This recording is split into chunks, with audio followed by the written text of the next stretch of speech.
Well, everyone, excited to introduce a good friend, someone that I look up to a ton, Jason Russell, the founder of Invisible Children, the director of one of the most viral videos on the internet, Kony 2012, and founder of Broomstick Engine, which is a creative agency helping nonprofits tell their stories. Jason, thank you so much for being on Nonstop Nonprofit Podcast today. Of course. Thanks for thinking of me. Oh, And yeah. just for the record, we're co-founder, Bobby Bailey and Co-founder, Maren, sorry, just in yeah. case. Just in case. I don't want to take all the Co-founder. credit. Very nice of you. Very kind. So, Jason, there's so much I want to talk about today. Honestly, one of the first things I thought about, which we'll eventually get to, is as COVID has played out, since March, we work with a lot of nonprofits. We talk with a lot of nonprofits, and one of the things that we've seen and a conversation that's been pretty rampant in the nonprofit community is just how being at home and the unrest that's happening, it's just caused a lot of people to look inward, and also just then dealing with the heaviness of their own issues that they're working on at the organization. And it's brought this question, are people taking care of themselves enough? And so I want to talk about that when we get to Kony 2012. But first, before we do that, for the people in the very back, the 10 people left on this planet that don't know who Invisible Children is, would you be so kind to just tell us your story, how it got started, and what it became? Yeah, I think it started back in college. I was at USC's film school, and I mentioned to a friend that I want to go somewhere international. And he's like, where? And I think I just said like Africa, because I had so much research and kind of a deep desire to understand what's going on. I was introduced to like the civil rights movement and slavery and all of these complex issues in America's history. And I was like shocked. I couldn't believe this even happened. And so that really was heavy on my heart my whole life. And then he signed us up for this like missionary trip to Africa. I didn't really do any research, and it ended up being like a really hard trip because I hated it. I hated the organization I was with, but I loved Kenya, which is where we were. And on the plane on the way back, I remember thinking, I will go back to Africa with the camera and whoever will come with me, but I don't want to go with an organization because I want it to be like pure. I wanted the documentary to just be what it is. In the news at the time, the truth was that Sudan was in a genocide. There was over 2 million people who had been killed, and I couldn't believe the world wasn't talking about it more. An average person didn't know that Sudan was going through that. So that's where we decided to go. Really bootstrapped the trip, begged for money from friends and family, got a camera off eBay, went to Sudan. We found that the story was actually in a country below Sudan called Uganda, and specifically northern Uganda, where a lot of the Sudanese refugees were crossing the border for safety. We stumbled upon a war that had been going on for 17 years in Uganda. And we didn't find any journalists there. We saw kids sleeping in the streets. They were running for their lives.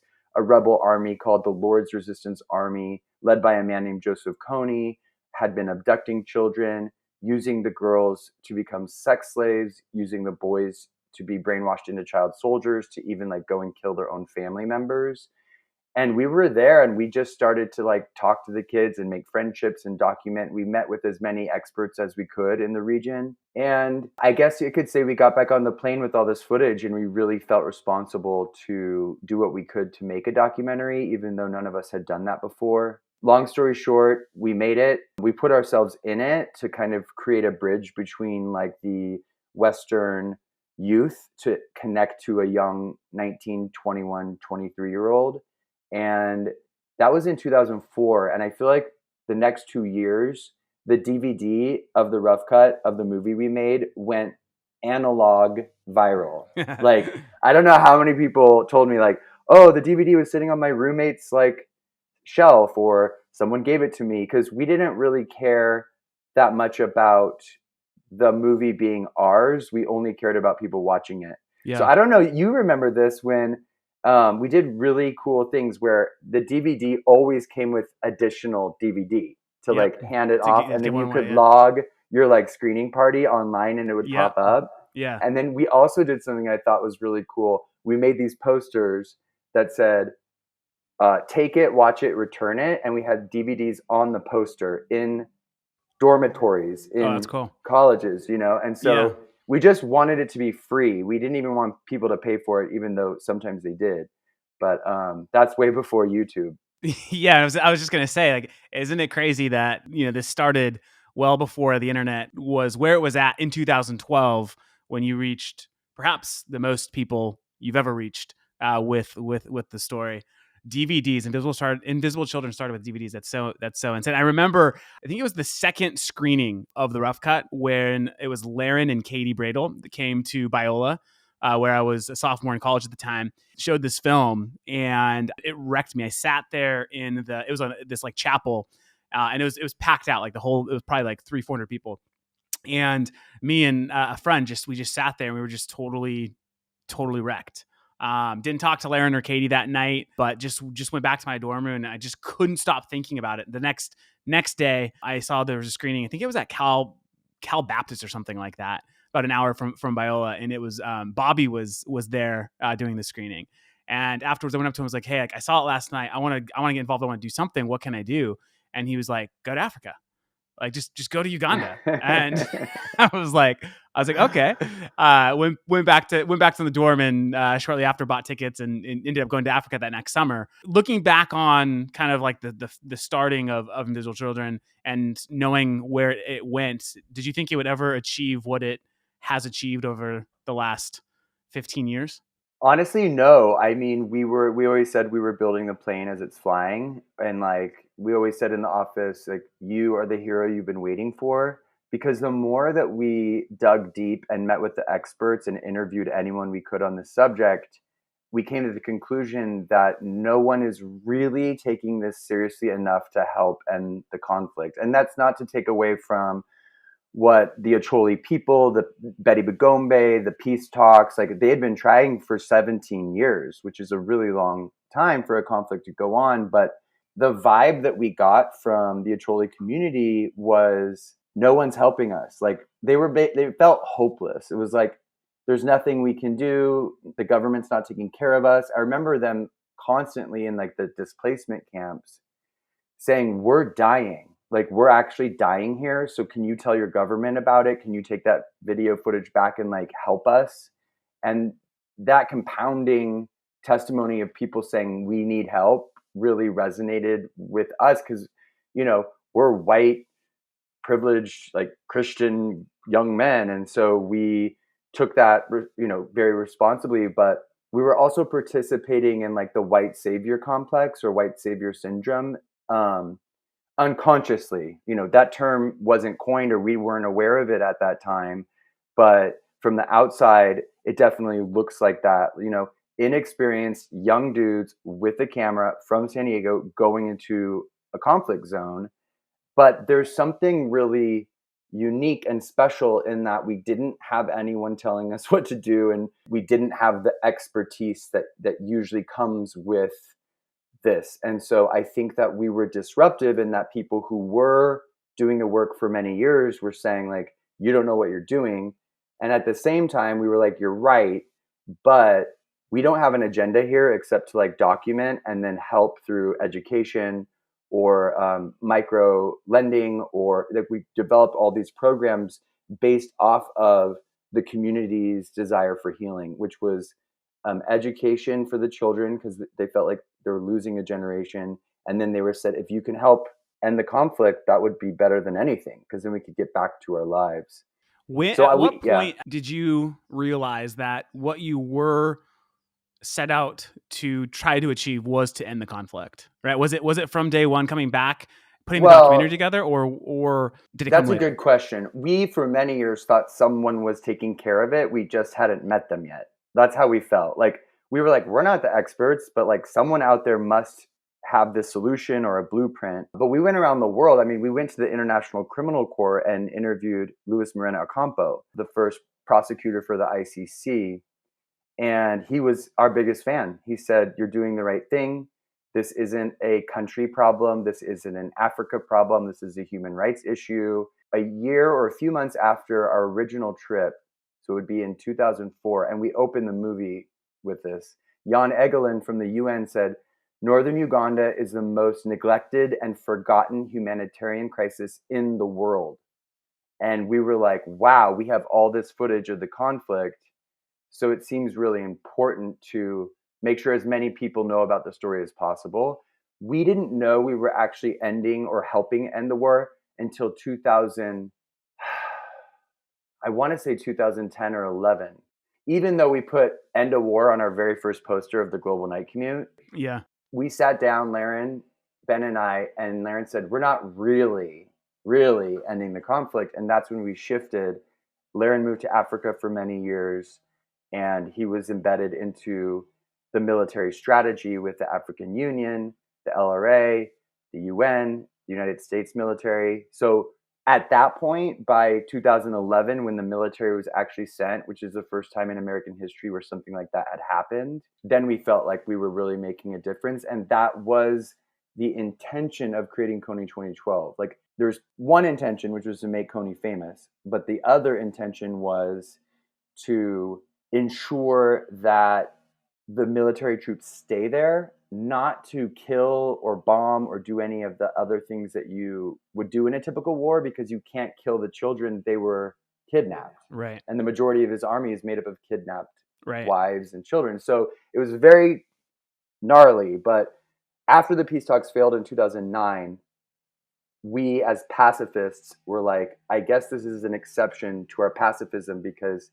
if the dude won't surrender, if he's not interested in peace talks, what else can you do but use military force? And I mean, I hate war and I hate all that, but it was like we were forced to make that decision. And actually, Bobby led us there. To be honest, he was the one who understood what the International Criminal Court was doing, even though a lot of the Acholi people were saying, "Get out of our country." Huh. Wow.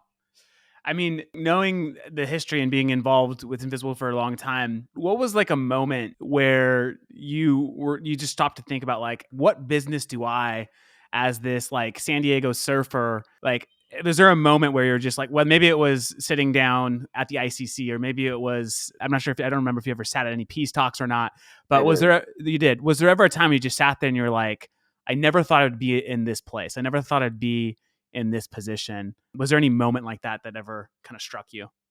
Honestly, I don't have a clear one coming up. I just was so singularly focused. I mean, you remember the energy around the Invisible Children office. We were filled with purpose and passion and and a desire to make a change. And so that was all intoxicating. I didn't ever stop and say, like, I can't believe I'm here. It was just, for the most part, I would say like 80% of our work was success building each of our events and each of our campaigns and our videos in order to fuel the work that we were doing in Northern Uganda. So, I mean, I remember a lot of the like high highs and I remember the low lows. One of the lowest was just kind of, we had that rescue event, which took place all over America. Yeah. And then if you weren't rescued, you would go to the next city to help them. And it ended up being this massive caravan all around the country, ending in Chicago. We were waiting for Obama, Michelle Obama, the vice president, Biden, and or Oprah. We wouldn't surrender until one of those four people made a statement. Yeah. And the night before at 4 a.m, I think we slept for an hour in a van.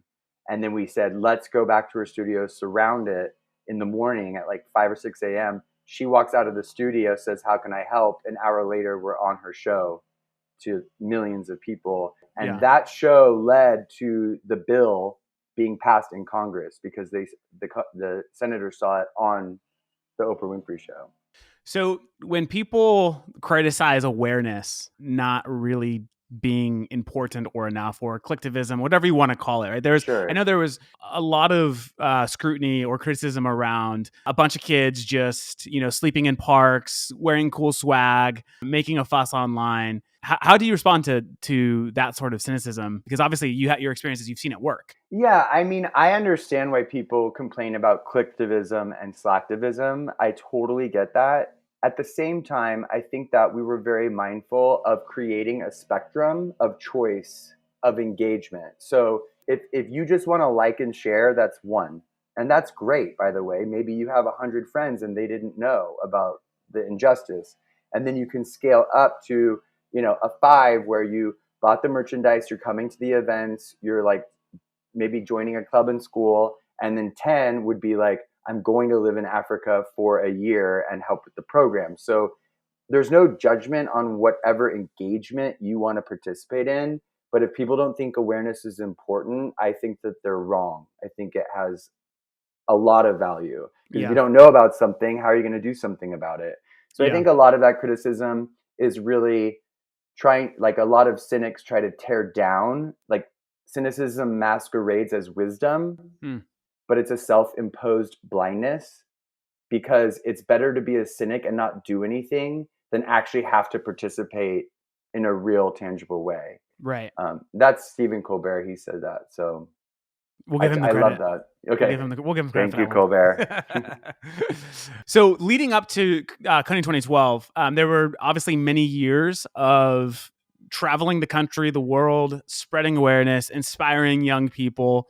And, to the point, even before, like if Invisible Children ended in 2011, I would say like what it had accomplished is still quite significant, right? Yes. In terms of what was happening on the ground in Uganda and elsewhere, in terms of the amount of, I to this day still meet kids, or they're not kids anymore, they're my age. I meet young adults who say my life was changed by Invisible Children. And I'm sure you hear that all the time as well. So how did Invisible Children have such a wide impact, even before the internet was, played an important role in taking the organization even more viral?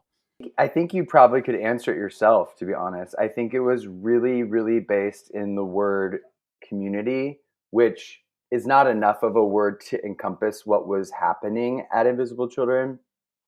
The friendships were so intense and integrated. And I've actually like asked a lot of former interns and roadies, like, why did you come and like raise money to basically work for 15 hours a day, sleep in the van, eat pizza and burgers? And, it just seemed like torture in a way, or like really hard, maybe torture is too strong of a word, but like it was just really exhausting. But all of them right now, including Lisa Dugan, the current CEO of Invisible Children, said that was the best time of their whole life.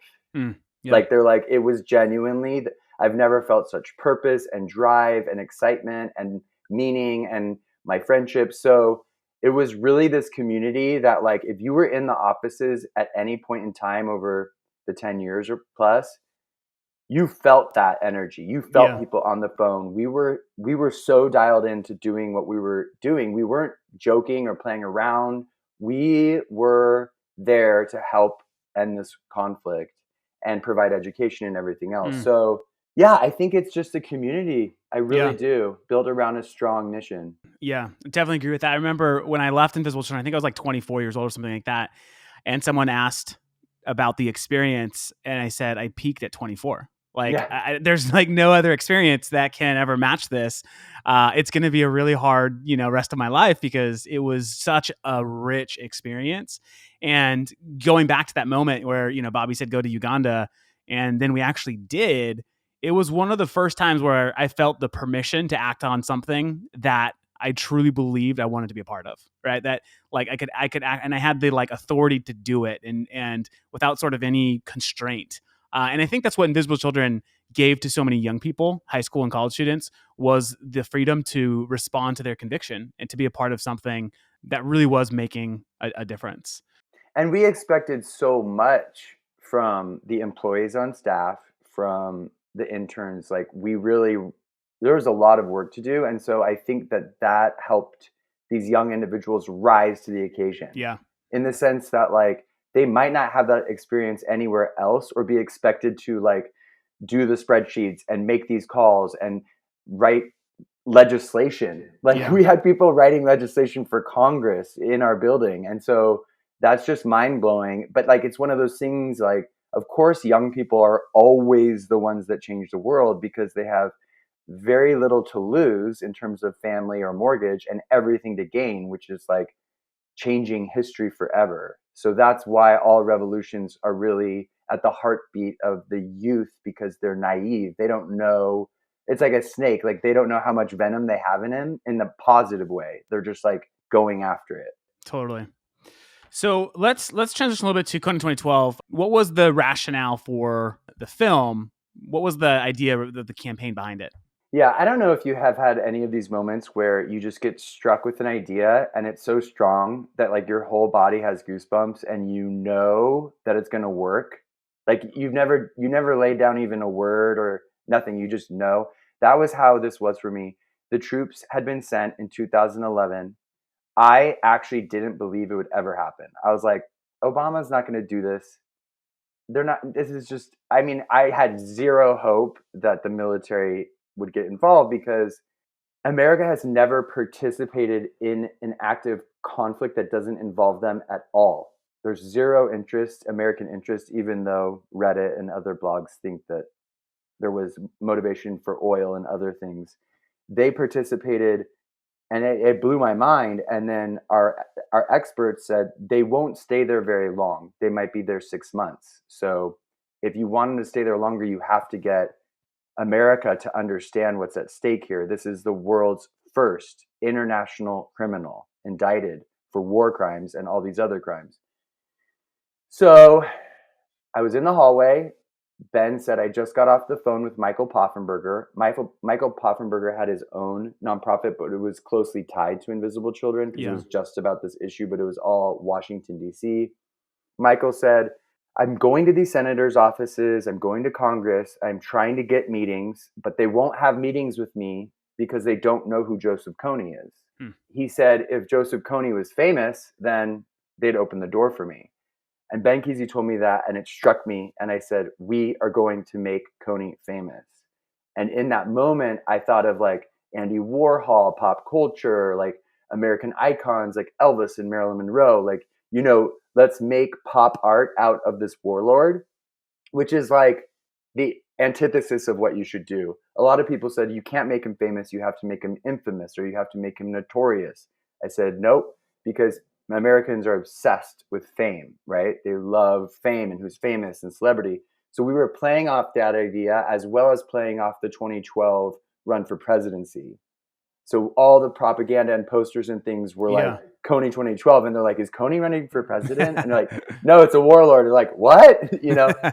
So, and then personally for me, driving home from work pretty much every day at that time, I was pretty pissed at like the universe, at like this idea that justice is real and freedom is real. And I was just like angry, kind of yelling at the sky, like, I've been doing this for 9 years. I've made like 15 movies. We've done like 7 international campaigns. Like, what is it going to take? Like, I was just so pissed.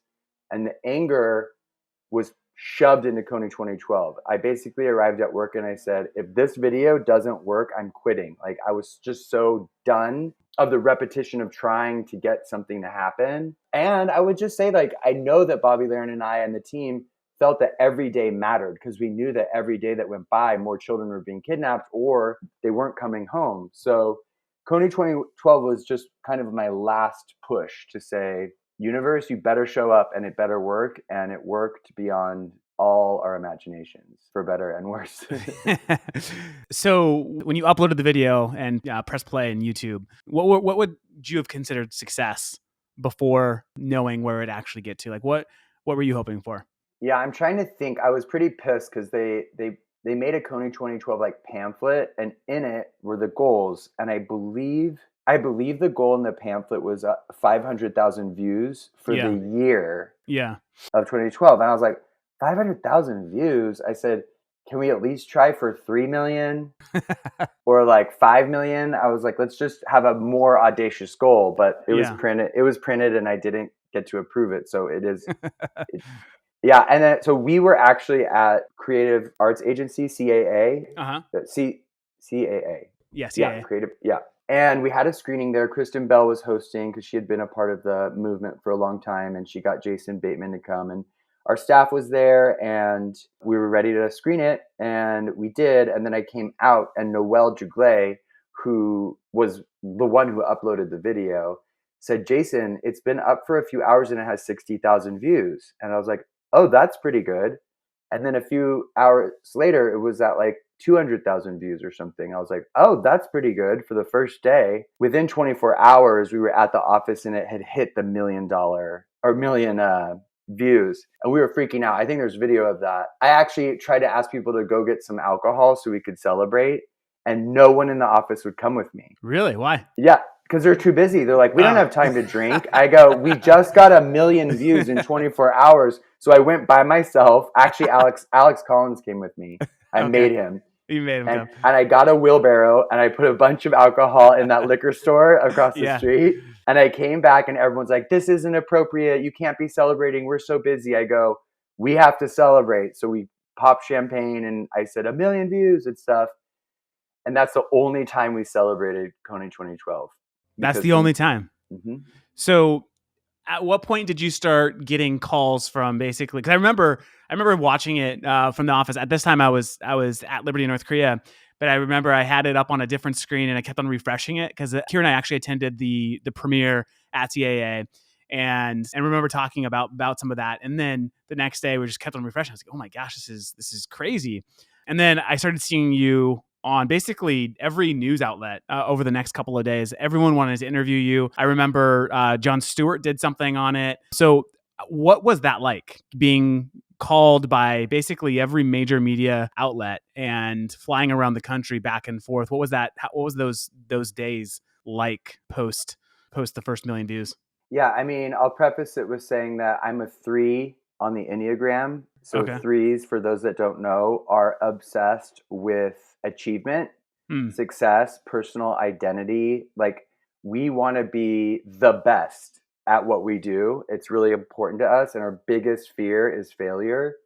So that was really feeding my ego, but also it was just a dream come true because, almost 10 years of trying to get this story out to the world, and you're refreshing it and it's at 1.1 million views. And then an hour later it's at 2 million. And you're like, and then like at one point, every hour was another 1 million people watching it and just growing and growing and growing. So if anyone ever wanted to interview me, for the most part, like 99% of the time, I would go to the interview. I didn't care how small it was. I didn't care what. I just thought, if they want to know about the war, I'll go there and share my story. And, I'm not an expert, but I've been there for a long time. So going on all of those things were so exciting. I mean, it was literally 6 or 7 in LA, back to back to back to back to back, red-eyed in New York, no sleeping, on the Today Show at 5 a.m. and then another 6 to 8 to 10 interviews in New York. So it was like People Magazine, New York Times. Like, we landed on that plane and the New York Times was on the cover above the fold, the story. And the amount of text messages and things I was getting was like insane. So that's, I think, when the mania started to develop, because I think I had 3 to 4 days of excitement of like, oh my gosh, we've reached our goal. And then by the 3rd or 4th day, I got online for the first time and started seeing the backlash and started seeing the personal attacks on me. And I'm like, what is everyone mad at? Like, what did we do wrong? And over the years, and even to this day, if someone has an issue with my work or me personally, I try to reach out to them. We have a Zoom call or talk on the phone. I try to humanize it. Even if haters on the internet come at me, I'm like, I can read it. Like, do you want to meet up? And almost 100% of the time it diffuses it. And they're like, you're a cool guy. No worries. Sorry for being mean. I obviously couldn't do that with 120 million people. So I didn't know what to do. I didn't really even know what was wrong, but I couldn't sleep for 10 days because I'm bipolar too. So the ramping up of the mania is escalated without sleep, and there's so many voices in my head. It was just like so exciting. And also I was so scared of again doing something wrong. And so, it was a 10-day journey. Leading to my breakdown. Yeah. And I was reading something where if you would have had a heart attack instead of sort of the breakdown that you did have, it would have been perceived differently. some would even go as far to say you'd call you a hero for like managing the stress, taking on the stress, and having a heart attack over it. Which I mean, the mental breakdown isn't really much different. It's just the culmination of so many different things. But it's come a long way. 2012, it was much different than it is today in terms of Yeah. the taboo nature of mental health. But I think this is one of the important things I wanted to talk about, because I feel like this is something that so many nonprofit professionals deal with, but don't get access to or get help with, because you're working on such an important issue, right? It's not like you're trying to sell a computer or shoes or anything like that, right? You're working on a cause that is so important, in many cases might be life or death. And so you take on that burden and that weight. How much of that do you feel like was also a part of the breakdown? Or was it a lot of it, was it just the media and the trolls and the haters? Do you think it was a lot of different things that compounded that led to that moment? Or Yeah, it was really just this like feeling of there is a lot of lies out there. I'll say fake news, and it really started with a 19-year-old guy in Canada who wrote this blog called Visible Children, yeah, and he was just like bashing us. And I called him before an interview, and I said, "Thank you so much for your response. I'm reading what you're putting out. We take the criticism seriously, but honestly, like if you want to come see the work we're doing in Africa, I would be able to find the resources for you to do that. And then after you see the work and the programs we have going, then if you feel like it's good, maybe you could write about it. And if you still have concerns, write about it. But so he immediately after the call went on his blog and said, Jason Russell just called me and tried to bribe me. How dare he use people's money to get me on a plane? Like, wow, so it was just a lot of like yeah, deception. And the girl from Uganda, she's like, my parents know that Joseph Kony's dead and he's been dead for years and this is all a scam. That had like 5 million views of just her in her bedroom. So all this misinformation was confusing the masses. Is this a scam? Is this the Illuminati? Is this the US government trying to overtake Africa and the oil there? So I could not come up against those lies, because it's like anything you say after that, they're like, oh, he's just, a liar. They kind of made up their mind. So that was probably the biggest concern and the sadness that led to me trying to figure out what was possible. And yeah, I kind of yeah. forgot your question. No, it was good. It was fine. So the $1 million question, if you could go back to 2011 or moments before uploading the video to YouTube, would you change it, or do you believe that everything that transpired after 2012 was important, and not to say not necessarily necessary, but it all had meaning and purpose, and it's led to where Invisible Children's at today and what it has accomplished? Yeah, I believe in what Oprah says is that everything in your life is preparing you for the opportunity that is to come. So I actually don't put a lot of weight to that question, because it's in the past, it can't be changed. And so what I try to practice is the idea of being here now and like being in the present. It's the only thing we have control over. And so in all honesty, I know that my breakdown hurt so many people. It hurt my personal family, it hurt Invisible Children, it hurt the activists, the 5 million people or however many was kind of a part of the movement. I disappointed a lot of people. I disappointed myself. To this day, I don't believe I had control in the breakdown happening. I feel like the breakdown happened to me, but I can't tell you how many people come up to me and say, I had that happen to me, or I had that happen to my spouse or my child. And so it kind of, if my public TMZ meltdown allowed other people to speak about their shadow trauma or mental health, then I mean, I got to go to the first White House mental health forum in United States history, Hmm. with Bradley Cooper and like Lady Gaga's mom. So it was pretty cool that Obama was taking this mental health crisis really seriously. And I think it's only actually escalated with number 45 and with the pandemic and Black Lives Matter and all these issues, I think that mental health is maybe the most important thing, because if you don't have mental health, you actually can't be a contributing member of society or your family. And so I think the stigma is starting to go away. A lot of young people are talking about their challenges. I think there's like dozens of ways to get help and get healthy and like monitor it. And so I don't have regrets, because I regret hurting people. I regret having to let go of invisible children and leaving it, because it was like my firstborn child, but it taught me a lot. I remember seeing the TMZ clip and thinking the opposite of how you felt you hurt people. I remember watching that and I was like, man, like we as the IC community hurt Jason.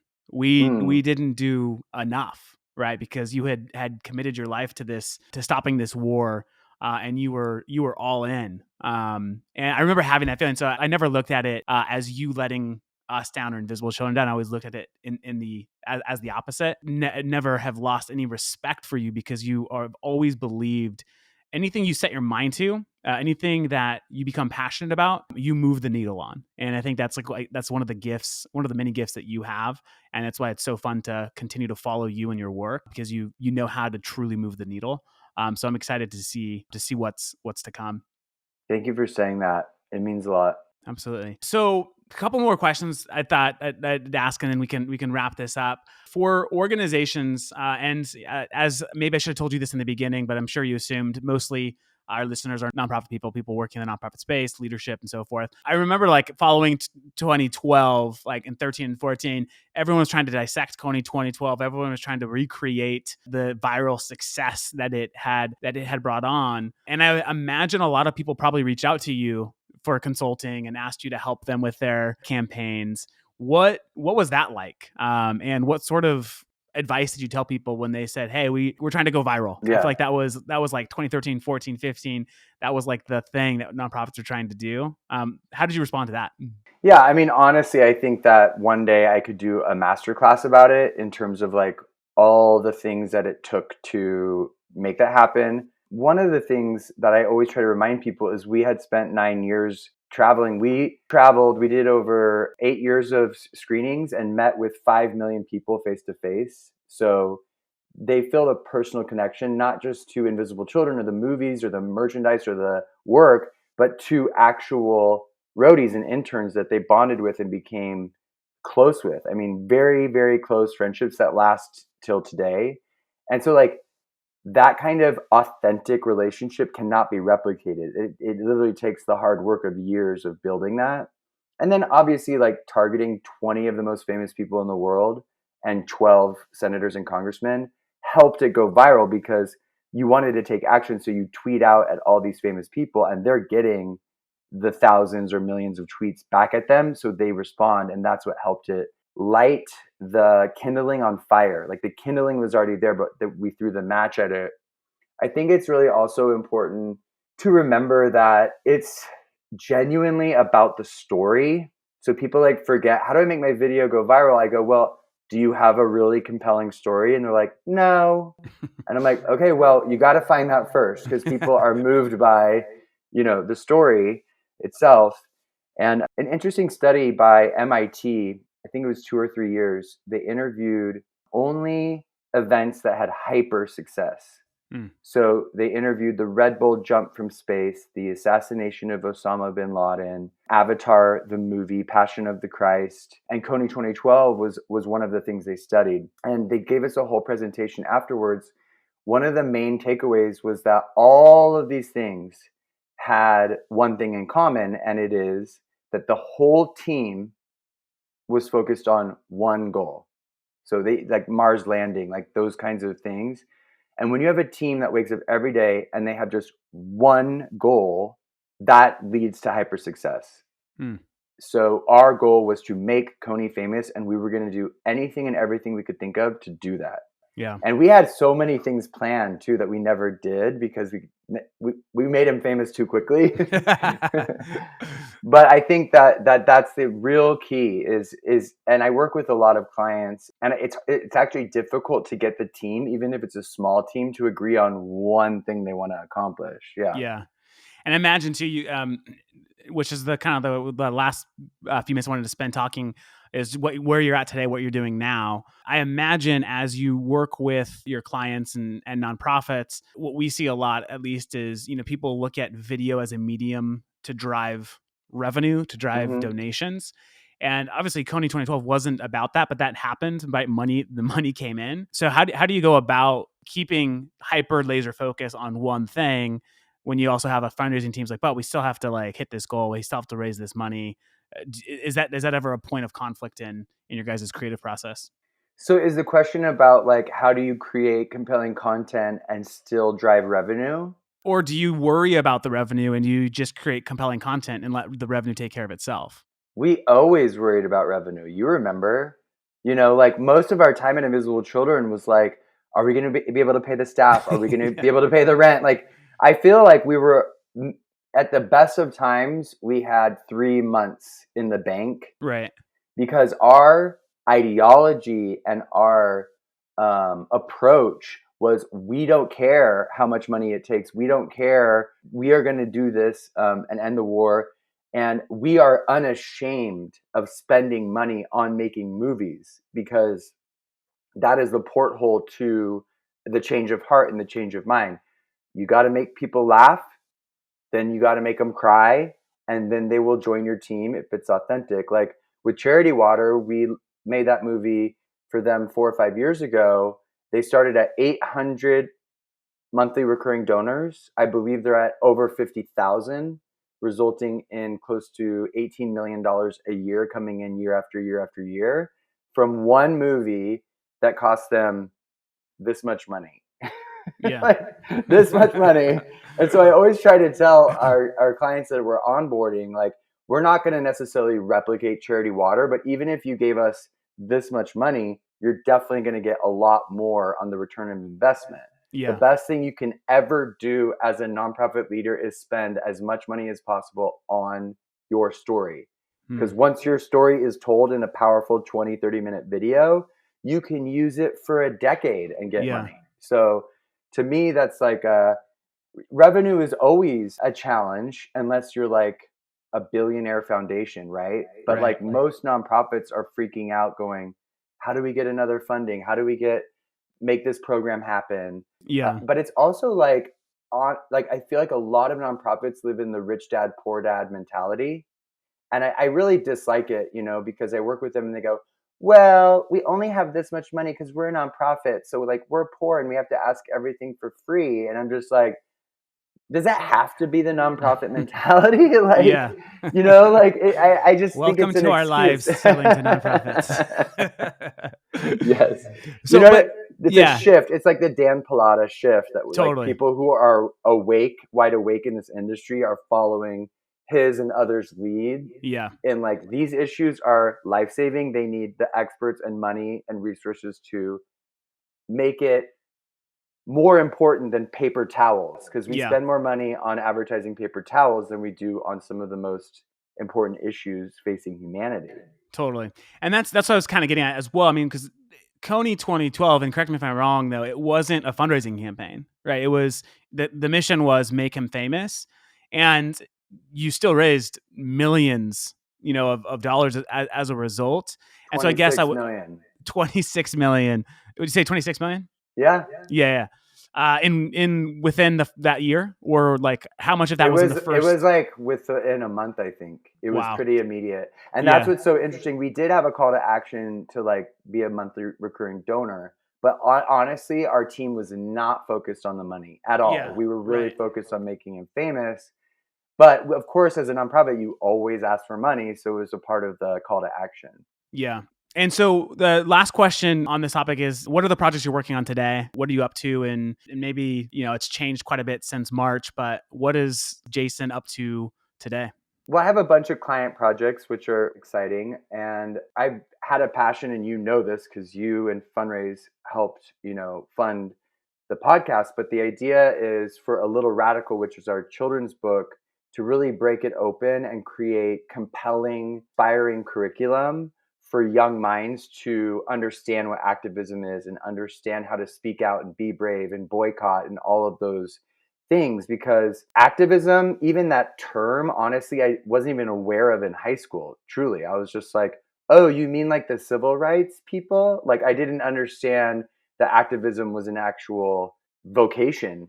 And now that it feels like mainstream, it's like very inspiring. But I do think, and I've been thinking about this a lot, that especially right now, if we white people don't have the courage to talk to our friends about the fact that this is not a Black problem, this is a white power problem, and we have to do some serious shifting and changing over the next years for equality to be achieved.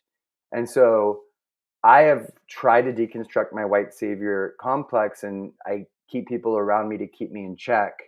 But my hope is that I and my creatives that we work with around the world could somehow be additive to this crucial moment in time. We have less than 3 months to the election. A lot of people are talking about a civil war. It could be possible.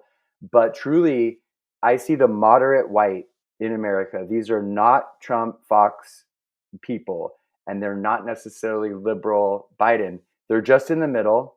And I'm sure you've had people tell you this too. Justin, I want to do something. I feel like I should do something. What should I do?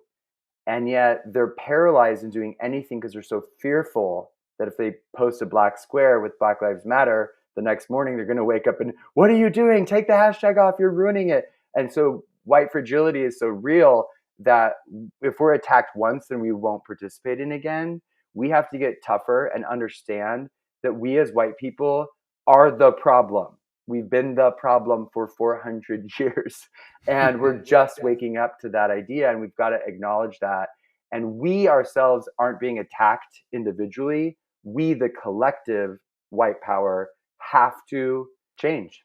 And change is really hard for people. And this is going to be a really long journey, but I'm here for that. It took me so long, it's embarrassing, to understand why you don't ask a person of color what you need to do to change. I literally couldn't understand that for so long. I'm like, but you have to tell us what to do, otherwise we're going to do it wrong. And they're like, do your homework, figure it out, talk amongst yourselves. If you're doing something wrong, we'll let you know. Don't be offended, take the criticism, shift it, and let's keep going. And so now I'm like, it took me a long time. And if it took me that long, it's going to take a lot of people in this country to get it. So yeah, I think that's that's the first step for us white people, is to not be, we take it so personal. Yeah, right? we think, why are you attacking me? We're like, no, we're talking about the bigger picture. Yeah, and it's like, I'm not racist. What are you talking about? Yeah, and I have black friends. Yeah, and it's this has been the biggest learning in this moment for me, as I've looked inward as well, and have seen just my own blind spots to this, and it's embarrassing.